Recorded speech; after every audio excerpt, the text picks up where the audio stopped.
નમસ્કાર મિત્રો, આજે તમારા માટે બેસ્ટ મકાન લઈને આવી ગયો છું। 45 વારનું મકાન છે અને મિડલ ક્લાસ ફેમિલી માટે બેસ્ટ ઓપ્શન છે। ચલો તમને મકાનનો ટૂર કરાવું છું। વિડીયોને લાઇક કરી ચેનલને સબસ્ક્રાઇબ કરી દેજો। ફર્સ્ટ ઓફ એન્ટર થશો ને એટલે તમે જોઈ શકો છો આગળનું ફળિયું છે, ત્યાં તમને કોમન વોશરૂમ જોવા મળી જશે અને સ્ટેરકેસ આગળની સાઈડ આપેલા છે, એટલે તમારે ફર્સ્ટ ફ્લોર રેન્ટ ઉપર આપવું હોય ને તો પણ તમે આપી શકો છો। હવે તમને અંદરથી ટૂર કરાવી દઉં છું। ફર્સ્ટ ફ્લોર પર પણ તમને લિવિંગ રૂમ, કિચન, બેડરૂમ બધી જ ફેસિલિટી જોવા મળી જશે। એન્ટર થશો ને એટલે આ તમારો લિવિંગ એરિયા રહેવાનો છે અને તેમની બાજુમાં કિચન છે, બંને સેપરેટ રહેવાનું છે। ગેસ લાઇન આપેલી છે। લિવિંગ રૂમમાં તમને વેન્ટિલેશન માટે વિન્ડો આપેલો છે। એક સાઈડ તમે સોફાનું અરેન્જમેન્ટ કરી શકો છો અને એક સાઈડ તમે ટીવી યુનિટનું સેટઅપ કરી શકો છો। સામેની સાઈડ રહેવાનું છે કિચન, જેમાં પ્લેટફોર્મ આપેલું છે, માર્બલના કબાટ આપેલા છે, એટલે ત્યાં તમે કિચનનો બધો જ સામાન રાખી શકો છો। તો આ રહેવાનું છે તમારું કિચન એરિયા। કિચનમાં પણ તમે જોઈ શકો છો પ્રોપર સ્પેસ જોવા મળી જશે। બેક સાઈડમાં અહીંયા તમારો ફર્સ્ટ બેડરૂમ છે, જેમાં અટેચ વોશ એરિયા અને વોશરૂમ બંને આવી જશે। સો તમે બેડરૂમ જોઈ શકો છો। બેડરૂમમાં પણ માર્બલના કબાટ આપેલા છે, વિન્ડો આપેલો છે અને બેક સાઈડમાં વોશ એરિયા અને વોશરૂમ આપેલું છે। સો જોઈ શકો છો સરસ મજાનો બેડરૂમ છે।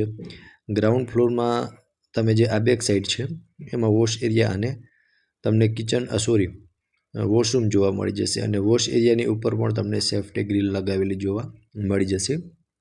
સો આ ગ્રાઉન્ડ ફ્લોરનો પ્લાનિંગ હતો કે બેડરૂમ, લિવિંગ રૂમ અને kitchen same as it is તમને ફર્સ્ટ ફ્લોર પર પણ આ પ્રમાણે જોવા મળશે। એટલે જો તમારે ફર્સ્ટ ફ્લોર ઉપર કોઈ મિડલ ક્લાસ ફેમિલીને રેન્ટ ઉપર આપવું હોય ને તો પણ તમે આપી શકો છો।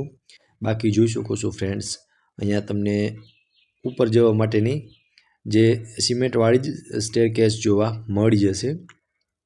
આગળનો પોર્ચ એરિયા છે અને એન્ટર થશો એટલે સેમ લેઆઉટ ગ્રાઉન્ડ ફ્લોર જેવું જ જોવા મળશે। લિવિંગ રૂમ અને કિચન બંને સેપરેટ અને બેક સાઈડમાં તમને બેડરૂમ જોવા મળી જશે। લિવિંગ રૂમમાં વેન્ટિલેશન માટે વિન્ડો આપેલો છે અને અહીંયા પણ તમે ટીવી યુનિટનું સેટઅપ કરી શકો છો। કિચન પણ તમે જોઈ શકો છો। આમાં તમે ફર્નિચર પણ કરાવી શકો છો કિચનની અંદર, અને અત્યારે કોઈ જાતનું ફર્નિચર તમને મકાનમાં નહીં મળે।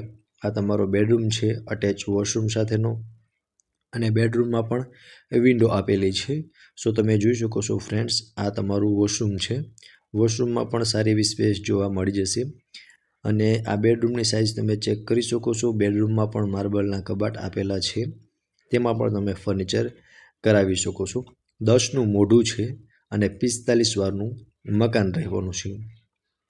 ટેરેસ બતાવી દઉં છું, ત્યારબાદ પ્રોપર ડિટેલ આપી દઈશ। આ ઉપરનું ટેરેસ રહેવાનું છે, ઓપન ટેરેસ છે અને નો બ્રોકરેજ ડીલવાળું મકાન છે। ડાયરેક્ટ ઓનરના જ કોન્ટેક્ટ નંબર તમને આપી દઈશ અને લોકેશનની વાત કરું તો ન્યૂ મોરબી રોડ, સેટેલાઇટ ચોક, રંગોલી બેકરીની બાજુમાં રાજલ રેસિડેન્સી રાજકોટમાં આ મકાન આવેલું છે અને કોન્ટેક્ટ નંબર તમને ડિસ્પ્લે પર શો થાય છે, તેમાંથી તમે વધુ વિગતમાં મેળવી શકો છો। ફરી મળીશું આવા એક નવા વિડીયોમાં, ત્યાં સુધી આપ સૌને થેન્ક યુ સો મચ।